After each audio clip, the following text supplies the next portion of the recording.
Mapagpalang araw mga technician, mga ka-DIY, mga ka-master. Meron po tayo ditong repair na rice cooker.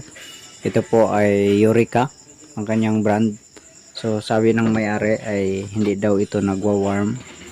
So pag ang normal operation kasi nito, kapag pinindot ito or nilagyan ng kanyang kaldero, ay dapat mag switch siya. So ito matigas, oh, hindi siya ma-switch. Yan. So sige, alamin natin, sana ay magawa natin ito. Alamin natin kung ano ang naging dahilan nito. Okay, samahan niyo po ako. Sa pagbukas nga pala nito ay ito lang naman ang kanyang screw. Tatanggalin natin itong dalawang piraso na to. Okay, ito nabuksan na natin. So dito pala yung pinakamagnet niya doon sa loob ay kumbaga nagdikit, kumbaga hindi na siya umaangat dito.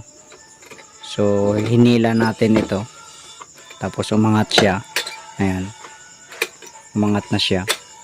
So ayan, pag pinindot natin sa loob, ayan, tapos pindutin dito sa kanyang switch. Ayan, so dapat ganun yun.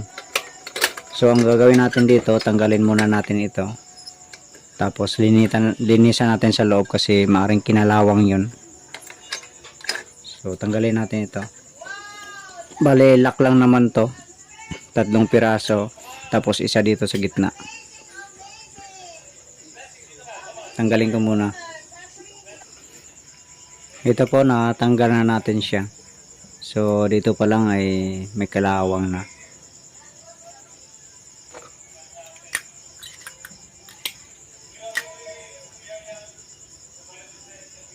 Paano ba magtanggal nito? Ito, mahirap nga lang dito, naka-clip siya dito.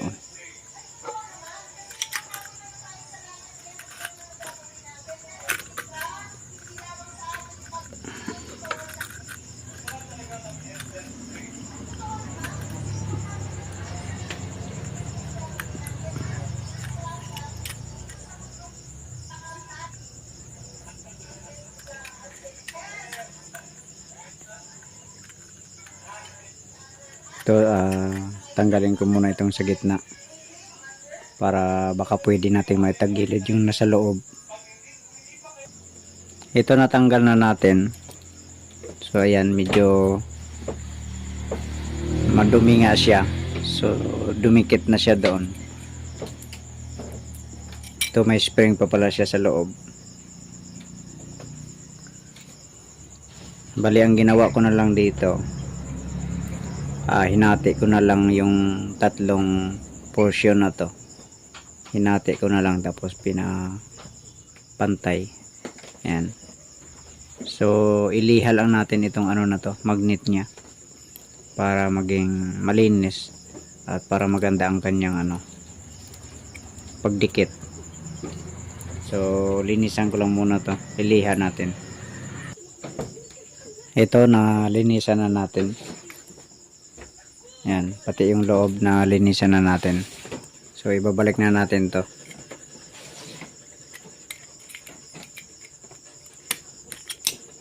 Oops, kailangan pa pala yung ano, spring.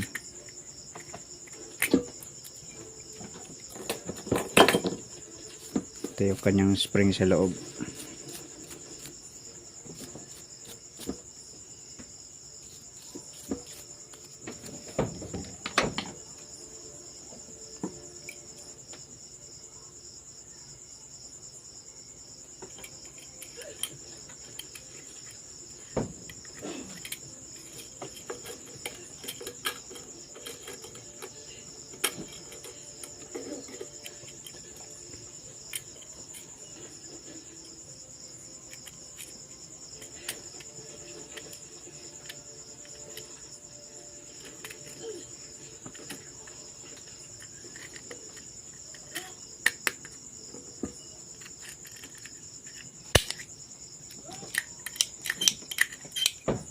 Ayan.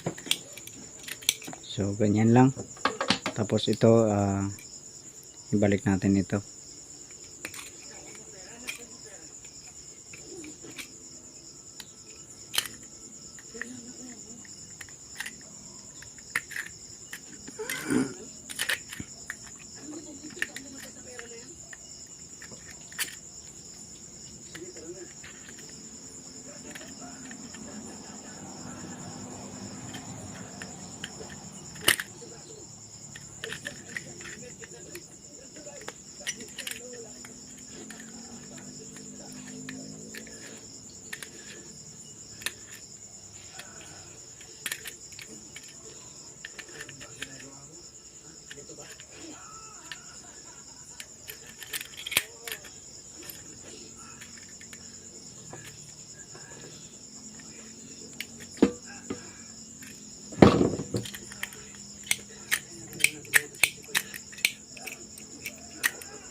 Yan. So, babalik na natin din ito.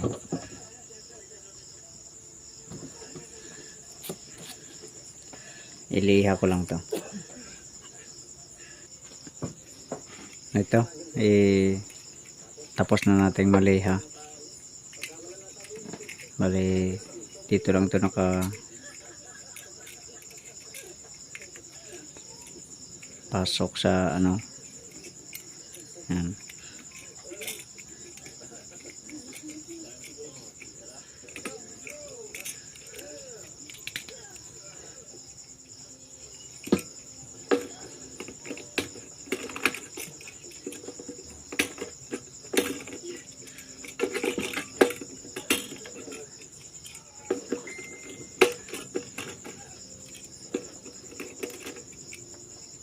Yan.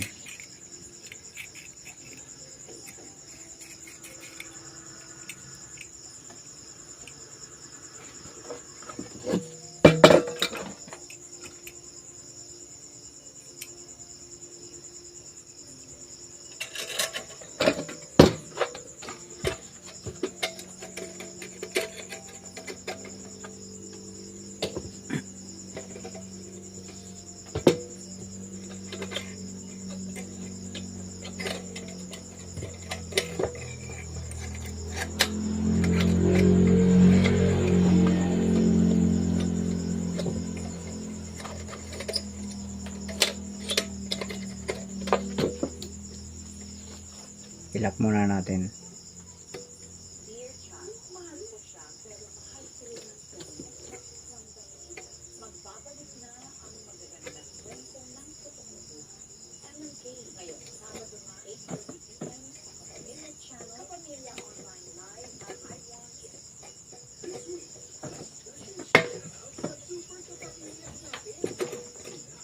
Yan. Tapos yung sa gitna, kailangan pa natin ipasok dito sa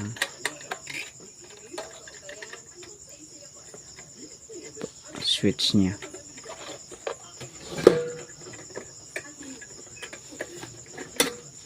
Yan.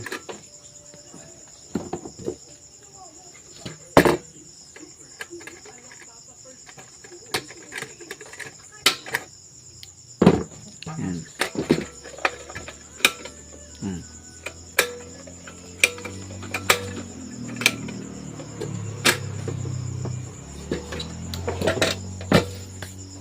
Sige, testing natin ito.